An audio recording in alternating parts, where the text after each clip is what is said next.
بسم الله الحمد لله والصلاة والسلام على رسول الله وعلى آله ومن والاه وبعد. السلام عليكم ورحمة الله وبركاته. وردفتوتا داوتوتا خينيا خنفقو في إيهو جرتان بكجرتانيتي سلامتان إسين هذا قبضو جتشادا دامسا جباتو كوشيني قاود ديرو فنجرا keessattu dhaamsi kun ummata keenya kan biyya keessa jiruu fi kan biyya alatti illee waa godhuu danda'u inshallah.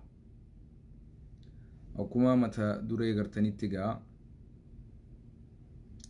seena dura mee namuu haa seenee tasgabbaa'u dhaamsa eegas booda darofanna inshallah. jirra jirtu jajjabaattu maali jirtu yaa lammiitoo yaa sabakoo yaa qoomotoo yaa ummata bal'aa ummata miidhamee jiru ummata qabsoon kee hidhamee jiru ummata qabsaawaan kee sirra ajjeefamee jiru qabsaawaan kee sirra hidhamee jiru hayyuun kee ajjeefamee jiru hayyuun kee sirra hidhamaa jiru mee seeni dhihadhu dhaamsa kanallee naa dabarsi like hin barbaadu dhaamsuma kana share naa godhi Oromoo hundaan naa gahi.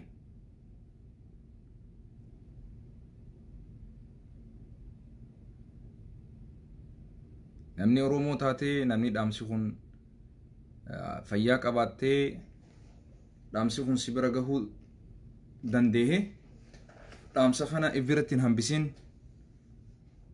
ilmaan Oromoo hundaaf naaf gahin inshallah haga dandeessutti.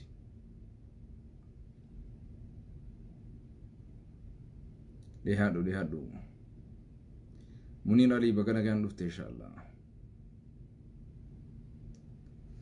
Warroottan dhimmi keenya sillaalchisnee as keessaa osoo baatellee natti tola. Warroottan dhimmi keenya sillaalchisnee dhimmi Oromoo fi ilmaan Oromoo jechuudha.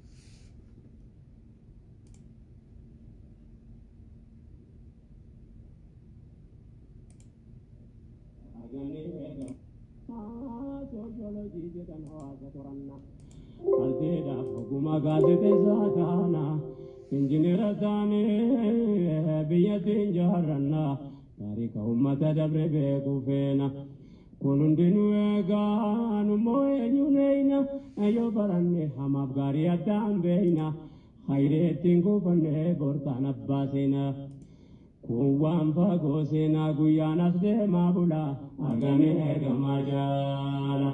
نوكل ربي الحمد لله فنعم المولى كما جال نوكل ربي الحمد لله فنعم المولى كما جال فنعم المولى كما جال فنعم المولى يا فرفمتم نبي المختار يا درقو إسلام يا المعنى مقاري بكم سصيفتي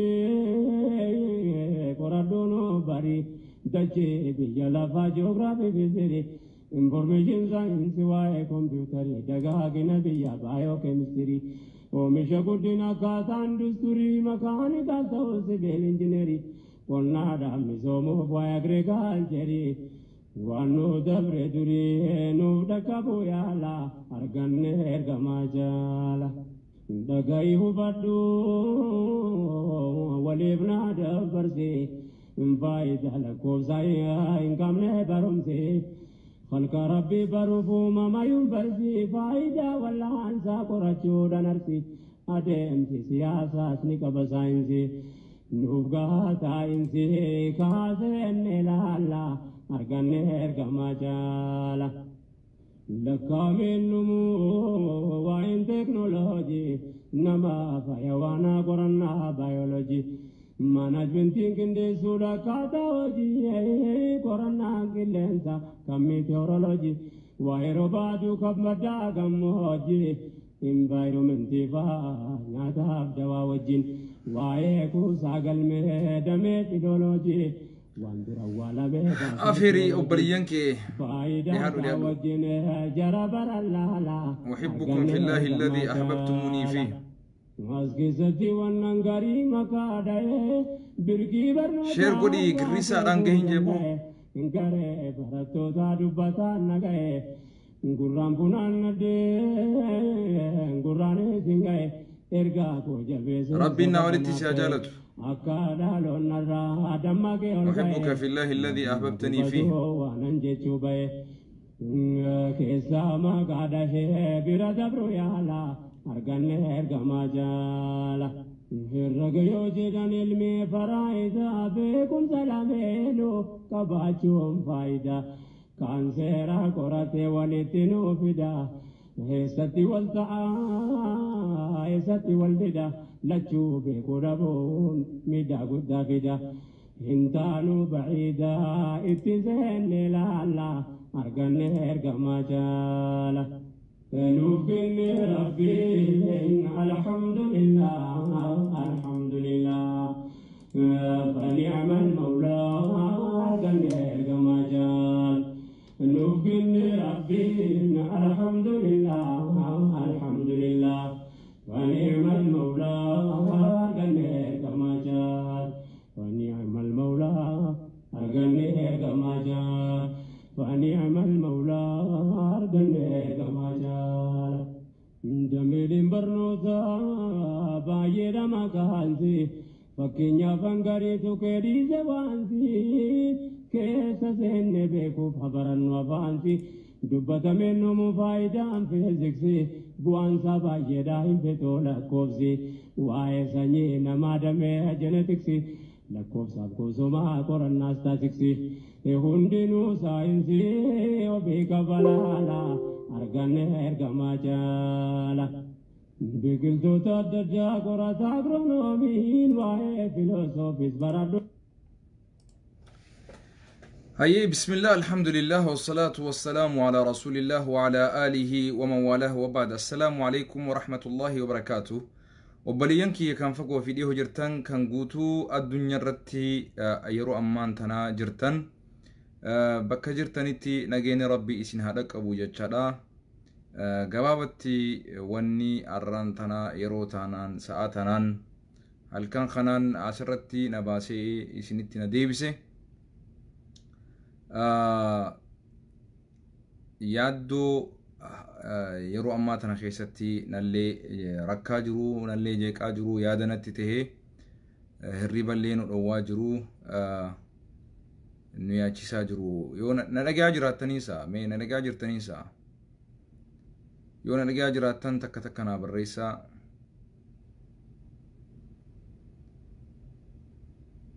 na dhagaa jirtanii mi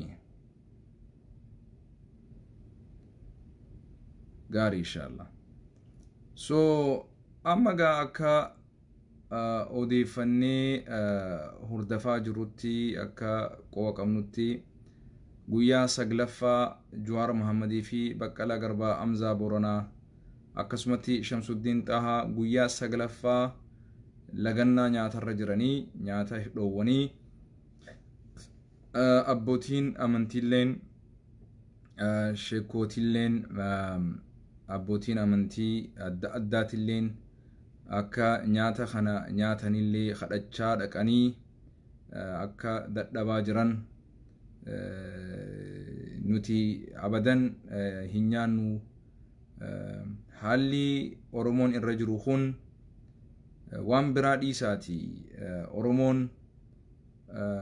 waan biraa dhiisi uffatuudhaaf obboleeyyan keenya kan Oromoo mana hidhaa keessatti nu bira fidanii hidhuudhaaf kana osoo garruu xiqqeenya Oromoon keessa jiru uffataaf hidhamuu Oromoo osoo garruu akkamitti nyaata nyaanna akkamitti dhuyna akkamitti jiraanna Oromoon xiqqaattee akkana taatee argamurra akka haala kanaan gartee beelaan dhumnee qabrii seenutu nu wayye jechuudhaan hedduu waan garaa nama balleessu dubbachaa jiranii haalli isaanii hedduu laaffatanii jiran guyyaa sagaliif bishaanii mana isaanii seenaan jiru guyyaa sagalaffaadhaaf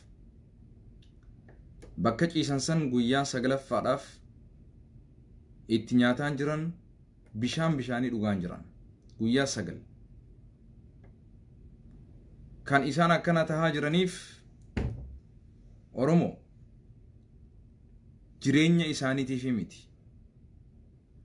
Oromoo salphatee ala kana huccuu keelloo takka huccuu uffatuudhaaf huccuu gartee huccuu yeloo uffatuudhaaf obboleeyyan isaanii fidanii mana hidhaa isaan biratti hidhaa jiran kana arguu dadhaban Oromoon rabbii gaditti isaan abdatan sun Jawaar Muhammad Faadhiisa lubbuma ofiitiifuu jiraachuu dadhabuu isiisan salphina isiin keessa jirtuutu jara if wallaalchisee salphina kan arginee jiraachuurra dhabamuu filanna jaaniitti jiran jechuudha. Kanaafuu amma waa lama qofa qabda Oromoo. Waa lama qabda. Wanni ati qabdu tokko ummanni kun beelaan dhumaa jirti. Du'aa jirti. Bakka ciisanii sosso'aan jiran. Naawus akkasumatti.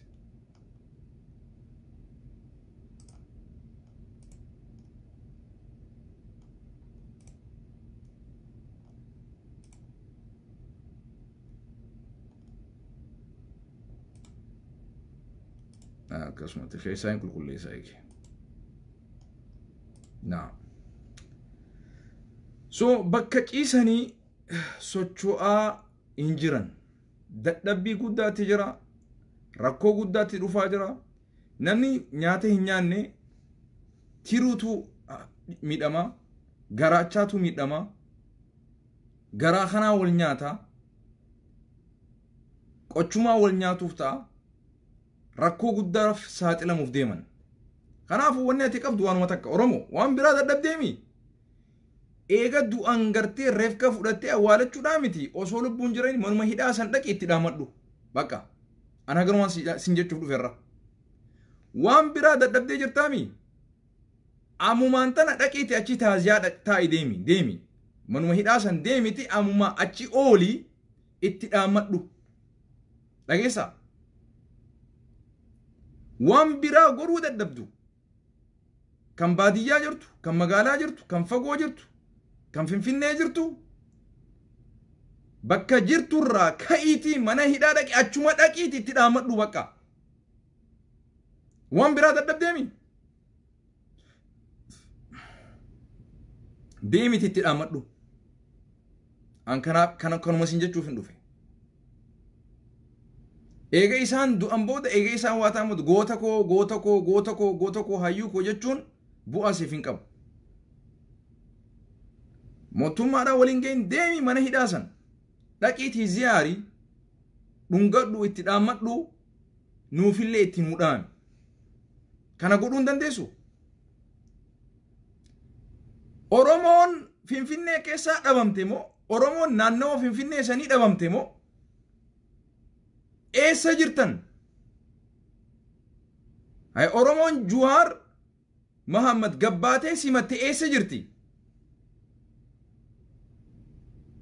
jarana fuula rabbii dura dhaabbattanii maal jechuu deemtan namni kun akka muslimatti haqa muslimaa sirraa qaba namni muslimaa yoo dhukkubsate gaafatuun haqa nama muslimni sirraa qabuuti barmee siyaasaa lakkisime akka namatti haqa sirraan qabu hay Jawaar Mohammad galata guddaa sirraa qabaa bar rabbii gaditti galata guddaa si tola olee bar Jawaar Mohammad bar si jecha hidhamee bar qabsoo Oromooti hidhamee bar atiitu hidhamee bar Jawaar Mohammadii miti hidhame si hidhame qabsoo Oromooti hidhamee bar hay qabsoon Oromoo intala Baqqalaa Garbaatii fi obbaleetii Jawaar Mohammadii fi maatii Hamzaa Booranaatii fi maatii gartee Abdii Raggaasaati maatii Shamsuddin Xaahaa qofa qabsoon Oromoo isaan qofaatu mana hidhaa dhaqee isaan gaafata maatii isaanii qofaatu achi dhaqee hidhama jarri kun ofii isaanii qofaaf qabsaawani maatii isaanii qofaaf qabsaamoo siif qabsaawan Oromoo maal taatan jarana dammaqa hirribarraa ka'a nuti Oromoo wajji rakkoon qabnu Oromoo wajji wallalaan jirru sirna nafxanyaatii fi nafxanyaa walii wal qabaa jirra malee kana hin dagatin biltsiginnaan akka waan nafxanyaa wajji wallalaa jirtu si fakkeessitee nagargaarii jettee qabsoo dhugaatirraa si daguudhaaf hoggantoota keetirraa si irraanfachiisuudhaaf wanni isin halkanii fi guyyaa godhaa hin jirre hin jiru Oromoo ansit dhaammadhe namni ulamaa jaarsi guddaan manguddoon biyyaa hayyuun biyyaa kan waggaa amata 137 magaalaa fagoo sanirraa ka'ee yoo dhufee achitti Sheek Abdul Fattah Sheek Abdurrahman Fatanaa yoo namni waggaa 137 dhufee gaafate hagas takka dhugaan manguddoo teenya manatti teessisuu dadhabdee raffisuu dadhabdee nyaachuu fi dhuguu dadhabee manguddoon ulamaan guddaan hayyuun guddichi achirraa ka'ee waggaa ama 137 dhufee gaafate tanarraa illee barachuu dadhabde mana hidhaa dhuftee mattaawaqaa ishee kannitee galmooytee mana hidhaa tarataraan dhuftee gaafachuu nama 50 qofaa Jawaariif sagalee ta'u yeroo ammaan tanaa nama 50 qofa nama 50 nama hin geenyetu mana hidhaa dhaqee isaan gaafachaa jira hay akkamitti hifattan isin hay barbo ummata akkanaatiif akkami qabsoone jechuun nuti illee nu maal taatan Oromoo hay qabsoonuuf eenyu hidhamaa jiraniif eenyu ajjeefamaa jiraniif eenyu hay barbo namni mataa isaatirraa du'aan jiruu bar siif dhumaa jira maal taatan ummata keenya sunsani waan biraa dadhabdee Oromoo rabbii kadhachuu ni dadhabda mee halkan kun halkan jum'ataati akka Ameerikatti atiif warri biyya jirtu arra guyyaan hun guyyaa jum'ataati mee guyyaa kana if qabdee rabbii keetiif if qabdee jara kanaaf du'aa kadhachuu ni dadhabda waa lamaan tana qofa na godha kan fagoo jirtu kan Finfinnee dhufuu hin dandeenye bakka jirtu hadara rabbii naa kadhadhu jara kana mana hidhaa keessatti rabbi akka nurraan fixne dhumaa jirti jarri du'uu jirti nu harkatti osuma nuti nyaannu osuma nuti dhuyinu osuma nuti bobbaanee gallee hojii keenya dheenee waan barbaannu godhannee galu jirtutti jarri nu harkaa du'aa jirti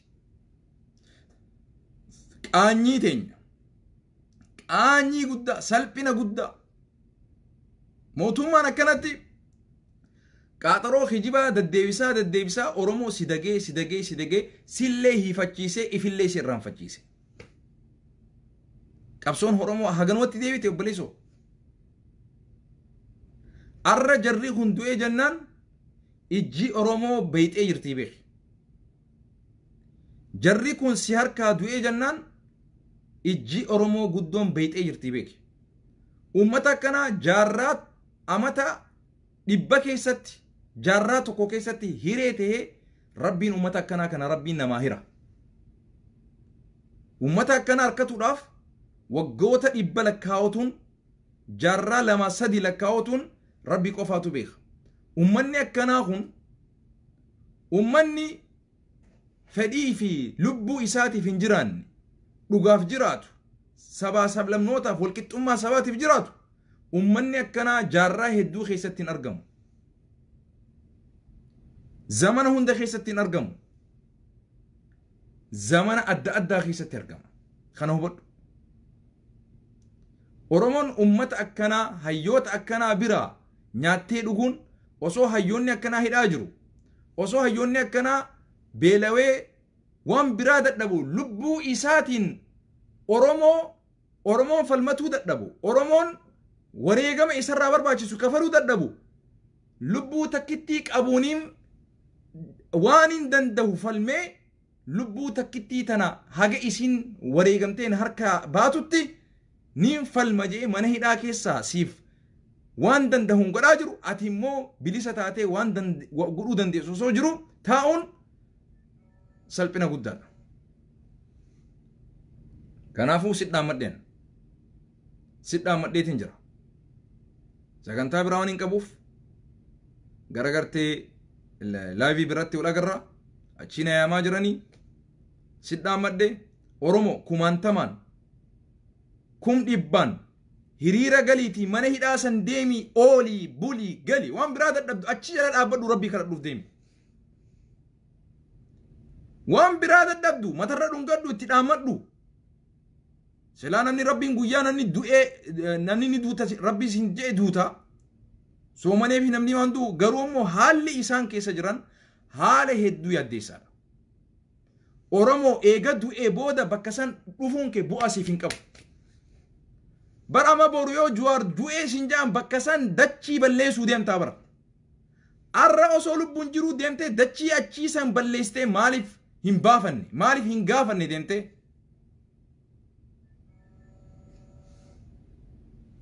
Jawaar Mohammad obboleettii isaa qofaaf dhalate. Baqqalaa Garbaa intala isaan qofaatu dirqama qaba mana hidhaa dhaqee gaafatu. Kaan ka fagoo jirtu ka waan akka godhuu hin dadhabne. Rabbii keetitti nu wayyadhu halkan dhaabbadhu rabbii kee. Halkan salaata fajrii dura kee rabbii kee kadhadhuuf. Kaan warri daasporaa jirtan. Paanchiin godhaati qabsootti deebi'a. Wintaraaf jettanii paanchaatu gootanii jirtan. Paanchiin godhaati qabsootti deebi'a. Mormiin itti fufuu qaba. Itti fufuu qaba. Haga namni du'u eeguun qabnu nuti falmii teenya mormii teenya gaggeessuudhaaf. Qindoominaan, wal dhageeyuudhaan, tokkummaadhaan bakka jirru haasassoonu turtii gaarii haganaan qaba dhaamsi kiyya haganuma nageenyaa jiraadhaa. Nuti ummata qabsoon yeroo nu mijjaa'e qabsaa'u yeroo nuuf mijjoo hin qabsoo enee miti. Dhugaan teenya haga nu mul'attutti sigalaa miti. Haga dhugaan keenya nu mul'attutti haga qabrii seennutti feetu du'i feetu jiraadhu qabsoo ta'e dhaabuun sirraan eegamu. Namni si qabsaa hin jiru, namni alaa dhufee si bilisas godhus hin jiru. Ofii keetiif bilisomsa ka'ii falmadhu ka'ii dirmadhu. Hayyootni manguddoonni ustaazonni biyyaa sheekootiin jarana ummanni isin eegaa jira. Jarana sheekootis eeguu dhiisa. Mootummaan sheekootii addaan facaasee jira. Kaan bitatee kaan gurguratee kaan sodaachisee kaan dhabamsiisee sheekootiin eegina. Manguddoota abbootii gadaatis addaan hin eegina. Ka'a ofii keessanii ka'a. Wanni teessanii nama eedaniif hin jiru. Turtii gaarii nageenyaa jiraadha. Wassalaamu alaikum warahmatullahi wabarakatuh. اللهم يا الله مقا ربيتين يا الله سكرني يا ربي قالوا منك كيتين سكرني رحمتك كيتين سكرني يا ربي جواب دمتي لاف دمتي أمتك إن هيد الرانوباس إسان هنجا في جوار هنجا في هيد الرانوباس موتما ظالم كان يا ربي أبا جبدو تيتين يا ربي نوكبي يا ربي حق أمتك إنيا اتنو ديويس أمتك إنيا بلسانو غوري يا ربي هيدام توتك إنيا فيانو غوري نجيا من هيد الرانوباسي قافي إسان قافتن يا ربي نجيا نوديبسي ترتي قاري والسلام عليكم ورحمة الله وبركاته وصلى اللهم على نبينا محمد وعلى آله وصحبه نجيا نجران